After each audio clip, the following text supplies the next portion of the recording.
جلاب. Jaleb. جلاب. A couple weeks ago, I was at a convenience store checking out in Lebanon, and the cashier wanted me to try olive oil. Basically, his dad was producing olive oil and he wanted customer feedback. Over the past couple weeks, he's been inviting me to the mountains to come check out the place. And even though I've been in Lebanon for a couple months, I've never actually been south of Beirut. So I'm kind of excited to see somewhere new. What's up? How are you, man? All right, so this is Vincent. He used to work at Grab and Go and then he quit. Why did you quit? They are. Ah, all right, it's here.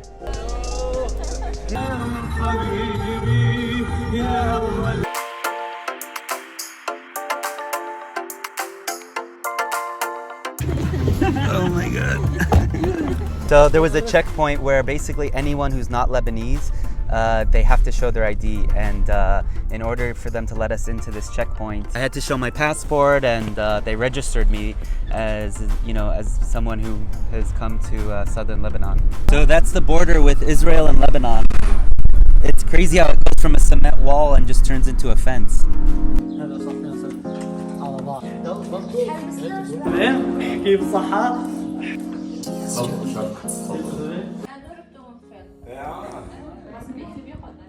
We just met Nader's family, and he has 2 sisters and 1 brother. He lives in Beirut, but he has a sister who lives in Dubai, and we just got to know his parents and his full family. In engineering, especially in engineering, I don't have a lot of jobs here, especially in Hasbaya, maybe in Beirut, and maybe I will travel.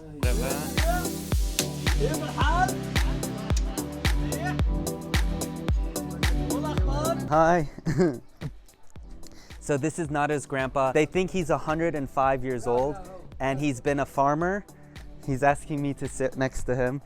I wish I spoke Arabic, but when we asked his kids what's his secret to longevity, he said, yes, yes, so cute. So what is his key to longevity? Basically spending a lot of time outside. He's been a farmer until he was 90 years old. And apparently all the food he eats is from his own garden. No medicine. He's not taking any medicine, not even like a Advil, Panadol, none of that. Now that we met the family, we're gonna go inside the factory where they actually produce the olive oil. So that's Nader's dad, and he used to be a history teacher at a school. Now he's focusing on this olive oil business, and he's tapped his son, like anyone would, to be in charge of marketing. Since the value of Lebanon's currency has plunged to 90%, it's been crazy expensive to import anything, which means there is a lot more demand for domestically produced. I really want to get out my drone and film this amazing scenery, but I'm a little nervous because there is so much military around this part of Lebanon. I always predicted I would lose the drone one day or crash the drone, but I never imagined it getting shot down, and I don't think today is the day for that to happen.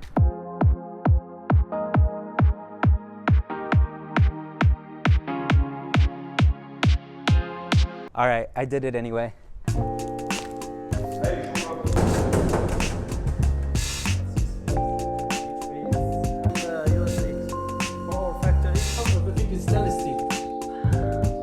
After they get the oil out of the olives, they put what's left of the olives here, and it looks like mud, but it smells so good. As wood? Yes. Oh, wow. And it's used in streets or homes or? Homes for fire. Oh. Okay. When it's snow, when it's winter time, people use it for its fire. Today has been so cool to finally come to Southern Lebanon and not just come on a tour or something, but to really experience it with the cashier from the local convenience store. Like, the world is so random sometimes, and people in Lebanon are so welcoming and so friendly. Look to your left, look to your right, and one of them will end up being your friend. That's how I feel about Lebanon. And seeing Nader's passion for the olive oil, a company that his dad started, and now they're going to be producing more, and he's going to be doing the marketing for them, was really cool. It was really inspiring. So many young people I speak to in Lebanon are just kind of like down about the economy and the opportunities.